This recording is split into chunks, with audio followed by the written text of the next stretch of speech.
Aduh, lagi ulangan nih. Enaknya ngapain ya? Duh, lagi bingung banget nih, jenuh gua. Atau mendingan gua keliling-keliling tempat gua aja ya, buat nyari inspirasi buat belajar gitu. Siapa tahu kan ada yang bisa nemenin. Gua ke pantai deh.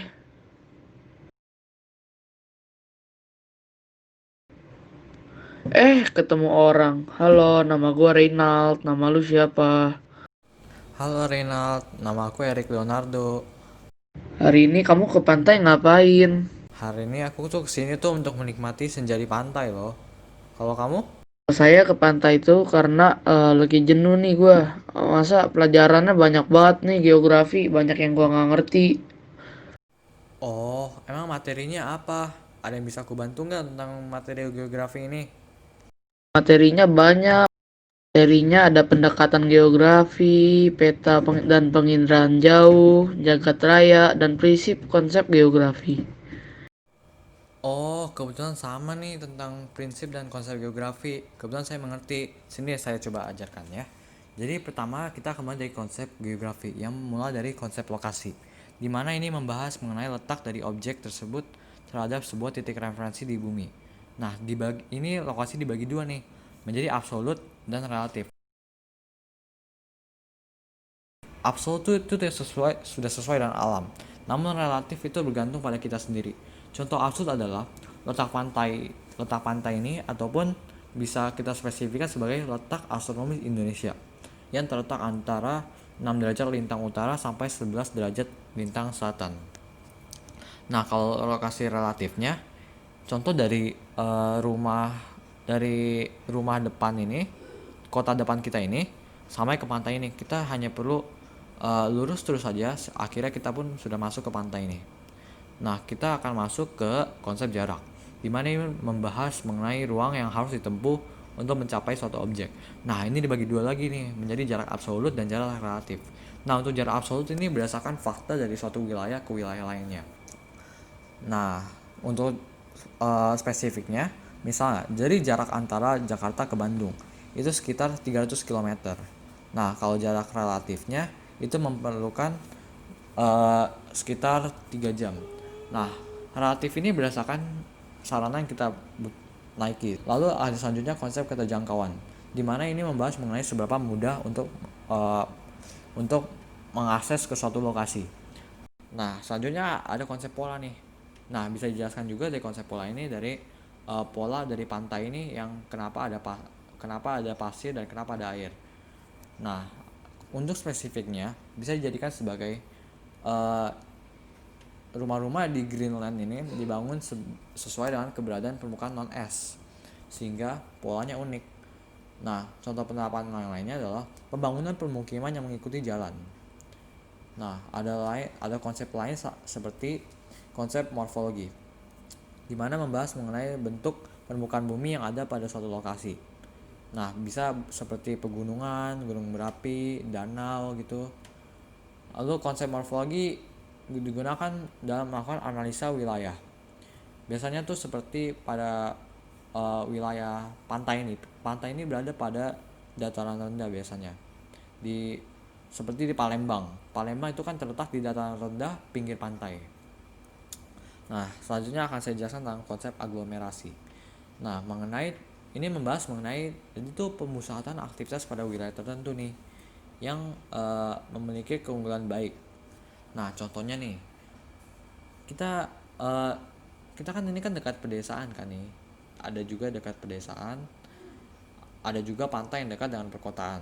Nah, perkotaan ini tuh jadi tuh di perkotaan ini tuh ada pemusatan pemukiman. Kalau di desa ini ada pemusatan para petani berkumpul gitu loh. Nah, selanjutnya ada konsep naik kegunaan. Nah, kita kan kebetulan lagi di pantai nih.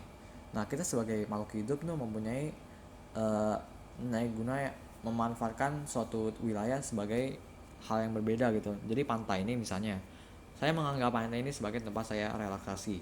Namun kamu memanfaatkan pantai ini sebagai kamu untuk belajar. Belajarnya seperti sekarang geografi ini. Ataupun untuk lebih spesifiknya dijadikan nelayan. Nelayan menggunakan pantai untuk untuk mencari ikan. Nah, selanjutnya ada konsep interaksi dan intervensi. Membahas mengenai interaksi antar wilayah di mana terjadi saling ketergantungan.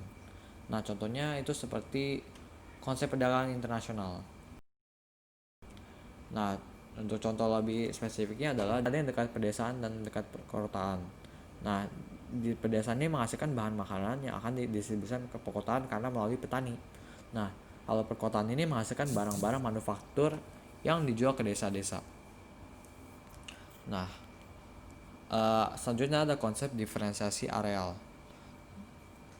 Ini menunjukkan dan menjelaskan mengapa terdapat perbedaan fenomena baik fisik maupun sosial antar wilayah. Nah, ini tuh contohnya tuh seperti masyarakat yang tinggal di pesisir pantai memiliki mata pencaharian sebagai nelayan. Sedangkan pada dataran tinggi, itu ada yang berprofesi sebagai petani atau berkebun. Nah, selanjutnya akan saya jelaskan tentang konsep keterkaitan ruang. Nah, ini maksudnya tuh jadi seperti sebab akibat. Sebab akibatnya seperti eksploitasi hutan terjadi karena penebangan di hulu sungai mengakibatkan banjir. Nah, selanjutnya itu adalah semua konsep geografi. Sekarang saya akan menjelaskan tentang prinsip geografi. Nah, pertama kita mulai dari prinsip persebaran. Ini adalah prinsip yang terdapat persebaran tentang sesuatu yang ada di bumi. Nah, untuk lebih spesifik itu biasanya lebih ke makhluk hidup seperti banyaknya flora fauna, lalu banyaknya tersebarnya angka kelahiran, angka kematian. Nah, untuk selanjutnya ada prinsip interrelasi, di mana ini menjelaskan suatu sebab akibat. Nah, ini tuh sama seperti konsep keterikatan ruang, namun bedanya ini adalah prinsip. Nah, ada juga prinsip terakhir nih. Prinsip terakhir ini adalah prinsip korologi, di mana prinsip ini menggabungkan semua prinsip, yaitu interrelasi, deskripsi, dan persebaran secara satu, sehingga korologi ini adalah ketiga prinsip itu. Nah, jadi itulah yang mudah dipahami dari prinsip dari geografi ini. Karena ketemu lu, gua jadi makin ngerti nih pelajarannya. Terima kasih ya. BTW, lu kesini sendiri, nggak bareng temen gitu? Kebetulan gue sama teman sih. Mau nyari bareng nggak? Tadi gue pisah sama dia soalnya. Gue ke kanan ya, lu ke kiri aja. Oh ya udah, kita pisah ya sekarang. Gua lagi nyari temen gua juga ini, namanya Ayot. Kira-kira di mana ya?